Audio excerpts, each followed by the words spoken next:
telephone. But you know, they came to the Bahamas, and in our church was that gold telephone with a toll of 25 cents. And they asked the question, why 25 cents when the rest of the world it's $10,000? And the answer is to talk to God here, it's just a local call. Fellow Toastmasters and guests, let's move on. Let's make every second count. We're now going to move into our prepared speakers. And our first prepared speaker tonight is a lady of elegance, speaking to us from the path, Persuasive Influence, Level 3, Project 3, Understanding Conflict Resolution. The purpose of this project is for the member to develop and enhance his or her understanding of the steps and strategies to address conflict.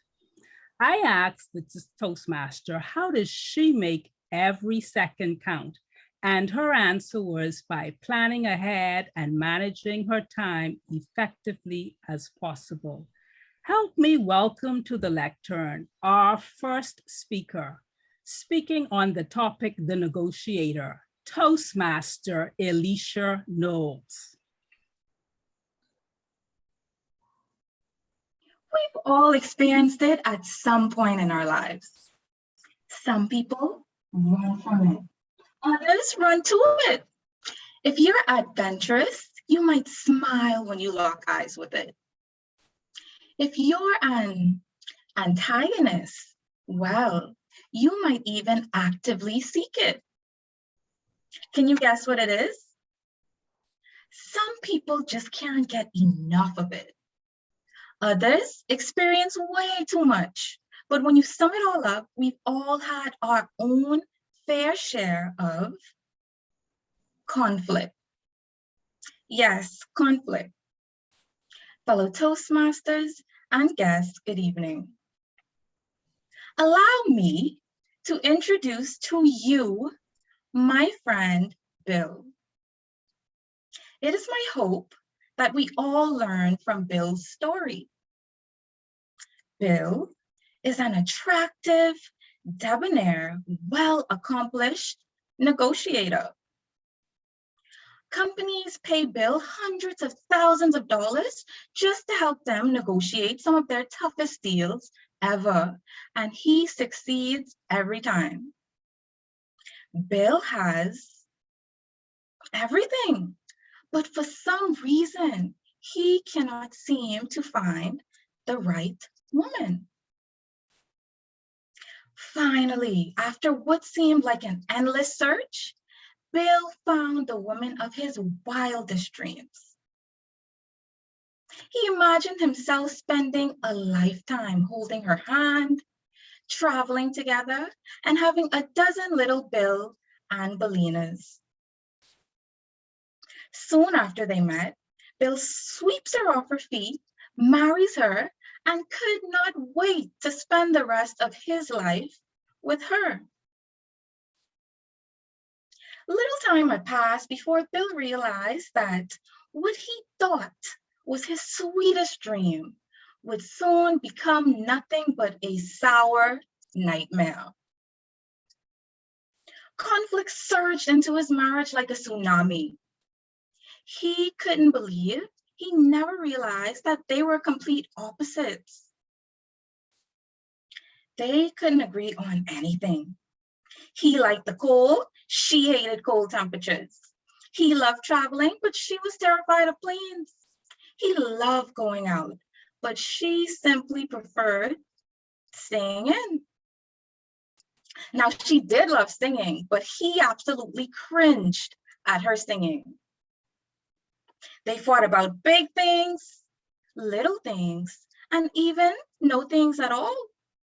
His friend said, Bill, it's a lost cause, just let it go. But Bill had never lost a deal in his life, and he wasn't prepared to lose this one with his new wife. Then finally it hit him. What if I tried to negotiate in my marriage? He decided to put this to the test. Whenever Bill and his wife had conflicts, they would often find themselves going head to head. But this time, Bill decided to negotiate. It wasn't long before she started following his lead. They cuddled in the cold weather, traveled mainly on cruise ships, and enjoyed planned evenings out together. Suddenly, even her singing voice sounded far better than before. Fast forward 2 years later, and they are happier than ever before. Sometimes they still face conflicts in their relationship, but they both have become skilled negotiators in their marriage. Think of a time when you had to deal with a difficult person. It might have been your spouse, your family, or even your fellow Toastmasters. Would the outcome have been different had you negotiated? Of course it would. I want to leave you with 3 tips to successfully negotiate and resolve conflict in any relationship. Tip number 1, try manage stress quickly while remaining alert and calm. By staying calm, you can accurately read and interpret verbal and nonverbal communication. Tip 2, control your emotions and your behavior. When you're in control of your emotions, you can communicate your needs without threatening, intimidating, or pushing and punishing others. Use calm, non-defensive, and respectful reactions. And lastly, tip number 3, be aware and respect differences. You should always seek to compromise and avoid punishing the other person. Act in readiness to forgive and forget, and to move past conflict without holding resentments or anger. Esther Harding said that conflict is the beginning of consciousness.